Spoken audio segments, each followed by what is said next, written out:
आज हम आपको लेकर चलते हैं मंगल की वीरान दुनिया में, जहां पर हम मंगल की वीरान पड़ी दुनिया को रियल तस्वीरों के माध्यम से देखेंगे। और इस यात्रा में हमारी मदद करेगा क्यूरोसिटी रोवर, जो पिछले 10 सालों से मंगल ग्रह की भयानक दुनिया में रहकर हमें जानकारी और फोटो भेज रहा है।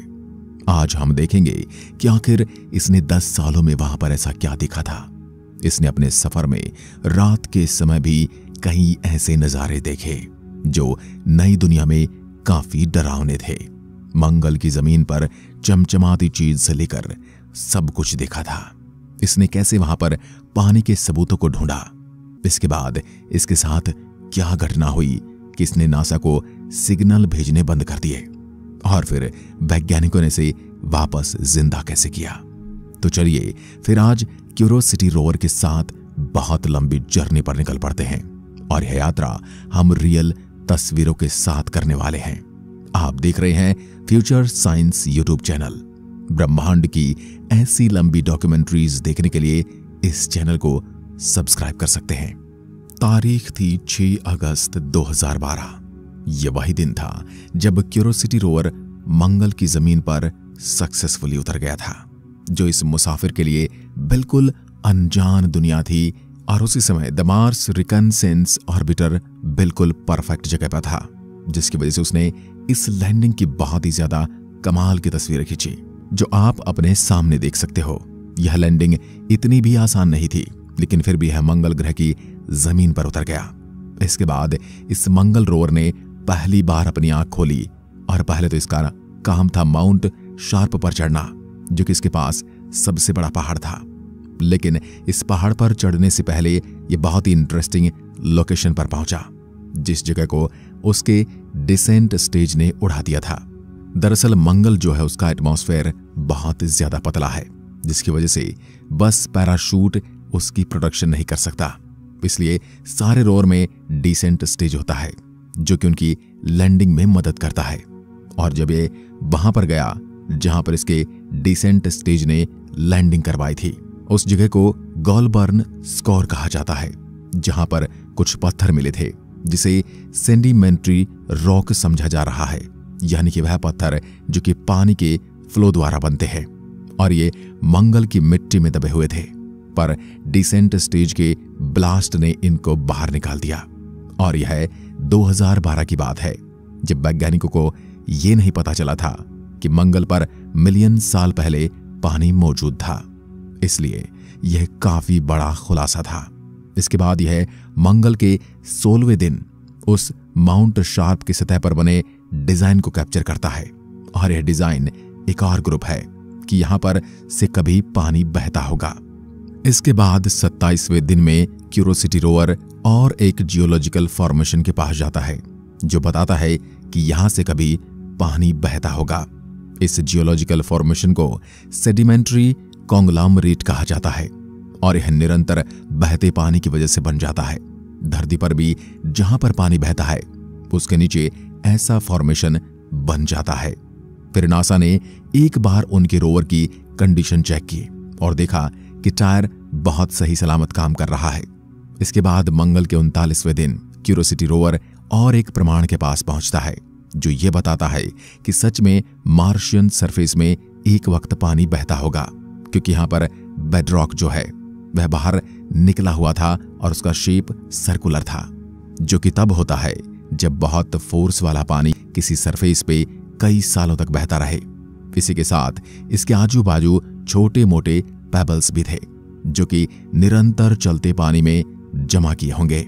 और अगर यह प्रूफ काफी नहीं था कि मार्स पर कभी पानी बहता था, तो इसके बाद इन सारे लोकेशन के डायरेक्शन को चेक किया गया, और आप देख सकते हो कि यह एक ही तरफ जा रहा है, बिल्कुल किसी नदी की तरह। उसके बाद अभी आप ये जो नक्शा देख रहे हो, यह बताता है कि हमारा क्यूरोसिटी रोवर अब तक कितना सफर तय कर पाया है। और उसके बाद हमारे क्यूरोसिटी रोवर ने एक और बार माउंट शार्प की एक कमाल की तस्वीर भेजी, जो कि इसकी हाइट को और भी ज्यादा अच्छे से बताता है। और इसी बीच जो हमारा रोवर है वह एक पिरामिड शेप वाले पत्थर के पास आता है, और ये सबसे कमाल का वक्त है उसके ऑनबोर्ड लेजर सिस्टम को चेक करने का। पर इस तस्वीर में आपको जो डॉट्स दिखाई दे रहे हैं ये वही हैं जहां पर इसने अपने लेजर को मारा था। और लेजर को मारने के बाद उस पत्थर के केमिकल कंपोजिशन के बारे में बहुत सारी जानकारी मालूम पड़ी है। और ये ऐसी जानकारी थी जिसके बारे में आज से पहले वैज्ञानिकों को कुछ भी नहीं पता था। कमाल की बात तो ये है कि यह पत्थर का केमिकल कंपोजिशन धरती पर मिलने वाले पत्थर से काफी ज्यादा मेल खाता है। और धरती पर थोड़े दुर्लभ पत्थर होते हैं, इस पत्थर का कंपोजिशन बिल्कुल वैसा ही था। इसके बाद हमारा जो क्यूरियोसिटी रोवर है वह मिट्टी के सैंपल को चेक करता है। वह सबसे पहले मिट्टी का एक स्कूप लेता है और उसे अच्छे से हिलाता है, जैसे कि आपको इस वीडियो में दिख रहा होगा। यह इसलिए किया जाता है ताकि इसे सील करने में आसानी हो, और उसे बस थोड़ा सा फिल्टर करके सील कर दिया जाता है ताकि उसे आगे एग्जामिन किया जा सके। उतने में उसे एक चमकती प्लास्टिक जैसी चीज दिखाई देती है, जिसे ध्यान से देखने के बाद पता चलता है कि यह कुछ और नहीं बल्कि लैंडिंग के दौरान क्यूरियोसिटी रोवर में से ही निकला हुआ कोई प्लास्टिक का टुकड़ा होगा। यह टुकड़ा भी इस स्कूप में आने वाला था, इसलिए उस स्कूप को नहीं लिया गया, क्योंकि हो सकता है कि इस टुकड़े में कोई बैक्टीरिया हो जो कि अर्थ से आया हो, और यह हमारी क्यूरियोसिटी रोवर के अंदर के सिस्टम को खराब कर सकता है। इसके बाद रोवर ने अपना दूसरा स्कूप लिया और उसे थोड़े अच्छे से फिल्टर किया, और फिर इसे भी सील कर दिया गया ताकि इसे एग्जामिन कर सके। और फिर मिट्टी से फिर से कुछ चमकता हुआ दिखाई दे रहा था, लेकिन इस बार यह कुछ पत्थर की तरह था, बिल्कुल किसी छोटे मोती की तरह। और जब उसके पास थोड़ा और खोदा गया तो मिट्टी में से और भी ऐसे चमचमाते टुकड़े निकल रहे थे, जिससे यह बात साफ हो गई कि यह कोई ऐसी चीज नहीं है जो कि क्यूरियोसिटी रोवर के साथ मंगल पर आई हो, बल्कि है मार्स की ही मिट्टी का एक हिस्सा है। वैज्ञानिकों ने अनुमान लगाया कि यह सिलिकॉन का बना कांच जैसा कोई ऑब्जेक्ट होगा। इसके बाद क्यूरियोसिटी रोवर अपना तीसरा स्कूप लेता है और इसे अच्छे से फिल्टर किया जाता है और इसे भी सील कर दिया जाता है। इन सारी चीजों को एग्जामिन करने के बाद पता चलता है कि इस मिट्टी में पानी जैसी नमी भी मौजूद है, इसलिए मंगल पर यह जितना चमकीला लाल दिखता है उतना है नहीं, क्योंकि जब क्यूरियोसिटी रोवर ने मंगल के सरफेस के नीचे मिट्टी ली थी तो वह बाहर की मिट्टी से डार्क कलर की थी, बिल्कुल जैसी धरती पर होती है। इसके बाद जो क्यूरियोसिटी रोवर है वह इन सैंपल को हीट करता है और इसके बाद इसमें से सल्फर, कार्बन डाइऑक्साइड और ऑक्सीजन रिलीज होती है, जो कि नॉर्मली होना चाहिए। और इससे खुश होकर जो हमारा रोवर है वह थोड़ी देर के लिए ब्रेक लेता है और फिर एक कमाल का पैनोरामा फोटो भेजता है उस जगह का जहां पर वह खड़ा होकर सैंपल्स ले रहा था। और मंगल के 120वें दिन हमारा रोवर एक बहुत ही ज्यादा कमाल की जगह पर पहुंचता है, जिस जगह को शेलर नाम दिया गया है। और इस फोटो में देखकर आप समझ सकते हो कि जगह कितनी ज्यादा लेयर्ड है, यानी कि यहाँ पर मिट्टी और पत्थर की बहुत सारी परतें हैं, जो कि बहुत ही बड़े पानी के बहते हुए सोर्स का प्रूफ देती हैं। खासकर शीप बेड लोकेलिटी, जहां पर ऐसी वाइन्स बनती हैं जो कि पानी के बहाव से ही बनती हैं। और इसके अंदर जो व्हाइट पाउडर जैसी चीज पड़ी है, वैज्ञानिकों का मानना है कि वह कैल्शियम सल्फेट है। फिर हमारा रोवर एक खुली जगह पर पहुंच जाता है जिसे येलो नाइफ बे नाम दिया गया है। यहां पर भी बहुत बड़े पत्थर मिले, जिसे एग्जामिन करने और सही से देखने के बाद पता चलता है कि यह ऐसे पत्थर हैं जिन पर मिनरल्स का प्रिसिपिटेशन हुआ होगा, जो कि पानी होने के ऊपर सीधा दावा करता है। दोस्तों, मंगल पर जो सबसे पहला रोवर गया था, मार्स पाथफाइंडर, उसमें बहुत ही ज्यादा कम फीचर्स थे। उसका बस एक ही काम था, वह था मार्स के रास्ते को ढूंढना और फिर आगे आने वाले किसी भी रोवर के लिए एक नक्शा तैयार करना और एक रास्ता बताना। इसलिए तभी उनके लिए इसकी लैंडिंग ही जंग जीतने के बराबर थी। लेकिन इसके बाद आने वाले सारे रोवर पर अलग अलग सिस्टम ऐड की गई, जैसे कि टेक्नोलॉजी आगे आगे बढ़ती गई है। वैसे ही 2011 में छोड़ा गया जो क्यूरियोसिटी रोवर था, उसमें एक ड्रिलिंग मशीन भी मौजूद है, ताकि पत्थर को और जमीन को ड्रिल करके उसके अंदर से भी इंफॉर्मेशन निकाली जा सके। मॉडलिंग करने के लिए एक बहुत ही ज्यादा फ्लैट बेड रॉक को चुना गया था, जो कि जॉन क्ले नाम के लोकेशन पर बना हुआ है। इसके बाद जैसे ही वो ड्रिलिंग करने जा रहा था, तब क्यूरियोसिटी रोवर को एक टूटा हुआ पत्थर का टुकड़ा मिला, जिसे टिनटिना नाम दिया गया। और जब इसकी फोटो खींचकर इसके ऊपर हाइड्रेशन टेस्ट किया गया था, तो पता चला कि इस पत्थर के अंदर काफी ज्यादा हाइड्रेशन है, यानी कि यह पत्थर अंदर से काफी ज्यादा हाइड्रेटेड है, यानी इसमें नमी मौजूद है। इसके बाद पहली बार टीम ने क्यूरियोसिटी रोवर को पूरी रात काम करने के लिए कहा था, और यह सबसे पहली तस्वीर है जो कि मार्स के सरफेस की रात को खींची गई थी। और वैज्ञानिक देखना चाहते थे कि क्या इसमें कोई फ्लोरोसेंट मिनरल मौजूद है, यानी ऐसा मिनरल जो कि यूवी लाइट में बहुत ज्यादा चमकने लगते हैं। धरती पर बहुत सारी ऐसी चीजें मौजूद हैं और वो इसी चीज को यहां पर चेक करना चाहते थे, लेकिन चेक करने पर यह पता चला कि ऐसा कोई भी मिनरल यहां पर मौजूद नहीं था। इसके बाद ड्रिलिंग प्रोसेस के दौरान जो क्यूरियोसिटी रोवर था उसका टायर एक पत्थर पर आ गया और वह पत्थर टूट गया, जिसकी वजह से इसके अंदर कुछ चमकता हुआ दिखाई दिया। और वैज्ञानिकों का कहना है कि यह सिलिका है जो कि मंगल ग्रह की सरफेस पर बहुत ज्यादा मात्रा में मिलता है। यह एक छोटा सा एक्सीडेंट था जिससे कुछ नया जानने को मिला। इस तरह मंगल पर यह 200 मार्शियन दिन बिता देता है, लेकिन एक दिन अचानक से क्यूरियोसिटी रोवर नासा की कमांड्स को सुनना बंद कर देता है। नासा वाले जो भी एक्शन उसे करने को कह रहे थे, रोवर वो नहीं कर रहा था। दरअसल ये बूट लूप में फंस गया था। बूट लूप में रोवर के अंदर जो कंप्यूटर होता है, इसके अंदर किसी प्रकार का वायरस या फिर बैक्टीरिया आ जाता है, जिसकी वजह से कंप्यूटर की बैटरी बहुत जल्दी खत्म होने लग जाती है और वह काम नहीं कर पाता है। और ऐसी सिचुएशन के लिए मार्स रोवर के अंदर 2 कंप्यूटर होते हैं, जिसे पायलट और को पायलट कहा जाता है। जब पायलट काम करना बंद कर देता है तो फिर को पायलट अपना काम करना शुरू कर देता है, लेकिन इसमें कुछ इस प्रकार का वायरस या बग आया था जो कि पायलट और को पायलट को काम ही नहीं करने दे रहा था। ऐसे में वैज्ञानिकों को डर था कि कहीं यह रेडियो सिग्नल्स को बंद न कर दे, क्योंकि ऐसा हुआ तो इसका कनेक्शन हमेशा के लिए टूट जाएगा। और फिर इन्होंने बहुत ही ज्यादा रिस्की मूव किया। इन्होंने पहले पायलट को बंद कर दिया, यानी कि मेन कंप्यूटर को बंद कर दिया, जिसके तुरंत बाद सेकंड कंप्यूटर को शुरू हो जाना चाहिए था। लेकिन 1 मिनट हो गया, कोई भी रिस्पांस नहीं आया। उसके बाद 4 मिनट हो गए, फिर भी कोई रिस्पांस नहीं आया था।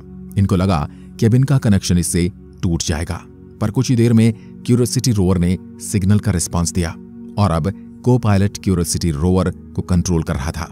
इसके बाद सब चीजों को एक बार फिर से चेक किया गया था ताकि कोई गड़बड़ी ना हो, और अब क्यूरियोसिटी रोवर राहत की सांस ले सकता था। इसके बाद उसने बहुत ही लंबा सफर तय किया और मंगल के 343वें दिन इसने ये फोटो भेजा। इन पहाड़ों को ट्विन करेंट्स नाम दिया गया। इसके बाद यह मुसाफिर गेल क्रेटर के सेंट्रल पीक की तरफ बढ़ रहा था। क्यूरियोसिटी रोवर में एक बहुत ही अच्छा सिस्टम है। यह अर्थ पर से कंट्रोल किए जाए बिना एक फिक्स किए गए राह पर कॉन्टिन्यूअसली चल सकता है, यानी कि अपने आप बिना किसी ऑर्डर के चल सकता है। अगर इसे कोई फिक्स रूप दे दिया जाए तो ऐसा सिस्टम बाकी रोवर्स में नहीं था। इसीलिए क्यूरियोसिटी रोवर काफी हाईटेक माना जाता था और इससे काफी टाइम भी बचता है। और आज भी जो क्यूरियोसिटी रोवर है वह अभी डब्ड डार्विन तक पहुंच चुका है। डार्विन के दक्षिण में कुछ आउटक्रॉप्स हैं जिसके बारे में वैज्ञानिक जानना चाहते हैं, और यहां पर खड़े होकर फिर से एक बार क्यूरियोसिटी रोवर ने अपना मुंह माउंट शार्प की तरफ मोड़ा है और इस विंटेज पॉइंट से उसे माउंट शार्प के बेस के बारे में और पास से जानने का मौका मिला है। माउंट शार्प का जो बेस है वहां पर कुछ इस तरीके के हिल्स मौजूद हैं जिन्हें पारंप हिल्स कहा जाता है, और वैज्ञानिक जल्द ही से भी जांचने वाले हैं। इसके बाद मंगल ग्रह पर 400 दिन बीत जाते हैं। फिर क्यूरियोसिटी रोवर डार्विन के आउटक्रॉप्स की एक फोटो खींचता है। यह आउटक्रॉप बहुत बड़ा था, जिसकी वजह से क्यूरियोसिटी रोवर को बहुत सारी फोटो लगातार खींचनी पड़ती हैं और फिर उन्हें जोड़कर पूरी इमेज बनाई जाती है, जैसे कि आपको यहां पर दिख रहा होगा कि एक खास टेक्निक से खींची जाती है जिसे महाली कहा जाता है। इसके बाद पता चलता है कि एक सैंडस्टोन है जो कि इसके आसपास के पत्थरों से धीरे धीरे खत्म हुआ है, यानी वो उनसे धूल बना रहा है, जिसकी वजह से ऐसा स्ट्रक्चर बन जाता है। ऐसा धरती पर भी होता है। इसके बाद क्यूरियोसिटी रोवर ने इथिका नाम के एक पत्थर के ऊपर अपनी लेजर मारी। इसमें एक खास बात यह है कि क्यूरियोसिटी रोवर 1 लाख बार अपनी लेजर यूज कर चुका है और 1 लाख वाला नंबर इसी पत्थर का था। इस पर लेजर शूट करने के बाद पता चला कि कोई खास पत्थर नहीं है, ये भी एक नॉर्मल मार्शियन वॉल्केनिक रॉक है। क्यूरियोसिटी रोवर जैसे यहां से 4.8 किलोमीटर का सफर तय करता है तो उसके बाद क्यूरियोसिटी रोवर की हालत खराब होने लगती है। कई कंप्यूटर के ग्लिच आने लगते हैं और उसके बाद यह रोवर अपनी पावर खो देता है, यानी इसकी सारी बैटरियां डेड होने लगती हैं और हमारा क्यूरियोसिटी रोवर कुछ देर के लिए वहीं पर रुक जाता है। थोड़ी जांच पड़ताल करने के बाद पता चलता है कि उसका जो न्यूक्लियर पावर सोर्स है, यानी कि जहां से उसे एनर्जी मिलती है, वह फिलहाल लो चल रहा है। उसे चार्ज होने में वक्त लगेगा। वैसे तो यह रोवर ज्यादातर सोलर एनर्जी और न्यूक्लियर एनर्जी को मिलाकर अपने काम को करता है। दिन के दौरान सोलर और रात को न्यूक्लियर पर कभी कभार यह दिन में भी न्यूक्लियर एनर्जी का इस्तेमाल करता है और वही फिलहाल कम चल रही थी। और इससे बड़ी प्रॉब्लम तो तब पता चली जब चेकअप के दौरान क्यूरियोसिटी रोवर के टायर को देखा गया। इसके टायर बहुत ही बुरी तरीके से डैमेज हो चुके थे। आप देख सकते हैं इन टायर में कितना ज्यादा फर्क आ चुका है। ये टायर पूरे मेटल के होते हैं, इसलिए कभी भी यह पत्थर जैसी चीजों से टकराते हैं तो इसमें काफी डैमेज आ जाता है। और मंगल ग्रह पर तो पूरे पत्थर ही पत्थर भरे हुए हैं। 469वें दिन को एक टोटल बॉडी चेकअप किया गया था, जिसमें टायर की हालत को देखा गया और वैज्ञानिकों का कहना था कि उन्हें पहले से पता था कि मंगल पर जाने के बाद इस रोवर के टायर को काफी ज्यादा नुकसान होगा, लेकिन उन्हें नहीं पता था कि नुकसान इतना ज्यादा होगा। यह बड़ी प्रॉब्लम इसलिए भी है क्योंकि जो एनर्जी सोर्स होता है वह अगर खत्म हो गया है तो उसे रिफिल करने के कई तरीके होते हैं। न्यूक्लियर पावर सोर्स और सोलर पावर सोर्स अपने आप थोड़े वक्त में चार्ज हो जाते हैं, लेकिन टायर को ठीक करने के लिए वहां पर किसी को जाना पड़ेगा, जो कि उस वक्त बिल्कुल इम्पॉसिबल सा था। इसलिए वैज्ञानिकों ने सोचा कि अब वह पथरीला नहीं बल्कि स्मूथ सैंड वाले रास्ते को चुनेंगे। माउंट शार्प तक ऐसे जाने में काफी वक्त लगेगा, पर यह क्यूरियोसिटी रोवर के लिए ज्यादा महफूज होगा। 514वें दिन को क्यूरियोसिटी रोवर एक टारगेटेड एरिया के पास आता है जिसका नाम हैरिसन है। इस पर कुछ क्रिस्टल जैसी चीजें थी, जिसे जांच करने के बाद पता चला कि वह एक मिनरल है जिसे फेल्डस्पार कहा जाता है। साथ में इसमें जो डार्क टाइप का मटेरियल दिख रहा है वह पायरोक्सिन है, जो कि नॉर्मल बेसाल्ट रॉक से मिलता है, यानी कि ज्वालामुखी पत्थर है। फिर 526वें दिन में क्यूरियोसिटी रोवर के सामने एक और मुसीबत आ जाती है। जैसे कि हमने आपको पहले बताया था कि इसके रास्ते को चेंज कर दिया गया है ताकि इसे डैमेज कम हो, और इसकी वजह से इसे स्मूथ सैंड में से गुजारा जा रहा था, जहां पहुंचने के लिए डिंगो गैप को पार करना पड़ता है, जो कि एक रेत का टीला है। और उसके बाद का रास्ता काफी स्मूथ है, लेकिन डर इस बात का है कि हो सकता है कि इसे पार करते वक्त क्यूरियोसिटी रोवर इस रेत के टीले में फंसे। और यह कुछ नया नहीं है। क्यूरियोसिटी रोवर से पहले स्पिरिट रोवर मार्स पर गया हुआ था, जो कि कुछ इस तरह मिट्टी में फंस गया और उसका काम तमाम हो गया। और इसलिए नासा के वैज्ञानिक बहुत ही ज्यादा सोच समझकर क्यूरियोसिटी रोवर के लिए रास्ता बना रहे हैं यहां से गुजरने के लिए। और जब वह रास्ता बना रहे थे तब एक रात हो गई थी और फिर क्यूरियोसिटी रोवर सितारों को देखने लगा। और जब उसने मार्शियन इवनिंग स्टार को देखा तो यह कुछ और नहीं बल्कि हमारा प्लेनेट अर्थ है। और अगर आप इसे ध्यान से देखोगे तो प्लेनेट अर्थ के साथ आपको हमारा मून भी देखने को मिल सकता है। आप देख सकते हो कि मंगल से हमारी पृथ्वी कैसी दिखाई देती है। वाकई अमेजिंग है। और फिर 535वें दिन को रात में ही क्यूरियोसिटी रोवर अपने सफर को तय करने लगता है और वह डिंगो गैप के ऊपर से जाने लगता है। वैज्ञानिकों को इस चीज का डर था, वैसा कुछ भी नहीं हुआ और हमारा क्यूरियोसिटी रोवर काफी अच्छे तरीके से इसको पार कर लेता है। और इसके लिए वैज्ञानिकों को ही दाद देनी पड़ेगी, क्योंकि उन्होंने रास्ता काफी सोच समझकर बनाया था और वह एकदम परफेक्ट था। इसी को पार करने के बाद क्यूरियोसिटी बहुत ही लंबे सफर को तय कर लेता है और उसके बाद अपने टारगेट की तरफ आगे बढ़ता है, जो कि एक एरिया है जिसका नाम किम्बरली रखा गया है। यहां पर पहुंचने के बाद क्यूरियोसिटी रोवर को कई पत्थर दिखते हैं जो कि नीचे की तरफ झुके हुए हैं और माउंटेन शार्प की तरह इशारा कर रहे हैं। इसके शेप और पत्थर जिस तरीके से टूटे हुए हैं, ये देखकर वैज्ञानिकों ने अनुमान लगाया है कि पहले के डेल्टास की निशानी है। अगर आपको डेल्टा क्या होता है ये नहीं पता है तो ये समझ लीजिए एक प्रकार से पानी का सोर्स है। और इससे वैज्ञानिकों ने यह अनुमान लगाया है जो गेल क्रेटर था वह किसी समय में बहुत ही बड़ी लेक हुआ करता था। इसके बाद यह क्रेटर बना। फिर 580वें दिन को इसके बारे में और भी बारीकी से जाना गया और यहाँ के कई पत्थरों की भी जांच की गई। इसके बाद 589वें दिन में क्यूरियोसिटी रोवर अपने से थोड़ी दूर बहुत ही ज्यादा चमकीली रोशनी को कैद करता है। इसे देखने के बाद वैज्ञानिक काफी ज्यादा चौंक गए थे और जब यह फोटो पब्लिक की नजर में आई तो सबका निशाना बस एक ही तरफ था। जी हां, सबका कहना था कि यह कोई एलियन है या फिर इनको कोई स्पेसशिप है जो दूर से रोशनी कर रही है। पर नासा के वैज्ञानिकों का कहना था कि ऐसा बिल्कुल नहीं है। ऐसा दिखने के पीछे दो कारण हो सकता है। सबसे पहला कि यह कोई कॉस्मिक रे हो सकती है। कॉस्मिक रे छोटे पार्टिकल होते हैं जो कि यूनिवर्स में घूमते रहते हैं और हो सकता है वैसा ही कोई कॉस्मिक रे कैमरा के लेंस पर आकर लग गया हो, जिसकी वजह से ऐसी रोशनी यहां पर देखी गई हो।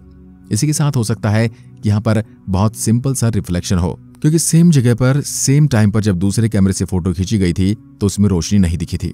दरअसल इसमें दो कैमरे हैं जो एक साथ में काम करते हैं और दूसरे कैमरे में कुछ नहीं दिखता, इसलिए वैज्ञानिकों का कहना है कि यह यकीनन एक कॉस्मिक रे होगी। अब आप में से कई लोग सोच रहे होंगे कि ऐसा रे धरती पर क्यों नहीं होती।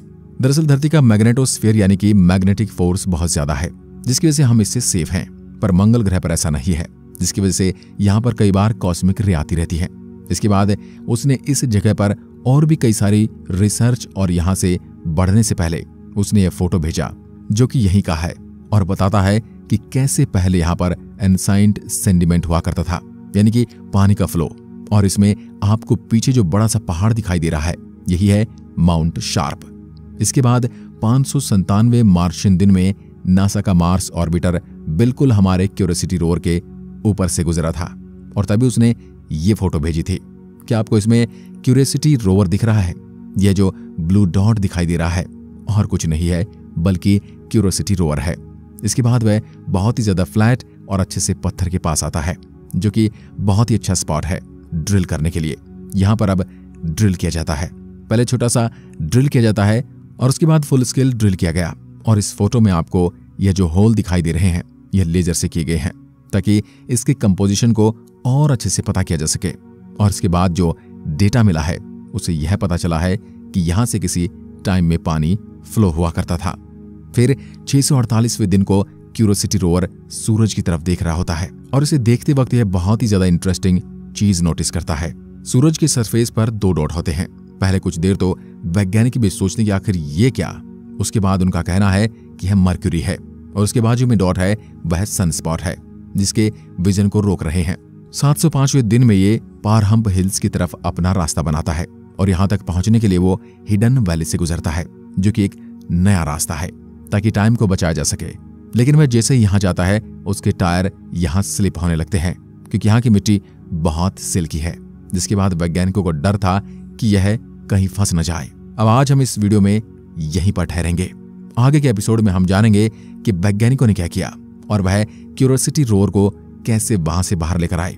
इस बीच उनका सामना कई सारी मुसीबतों से हुआ और आखिरकार वो अपनी लोकेशन पर कैसे पहुंचा। वहां उसने बहुत कमाल की चीज देखी। तो जानने के लिए आप हमारे चैनल फ्यूचर साइंस को सब्सक्राइब कर सकते हैं। धन्यवाद।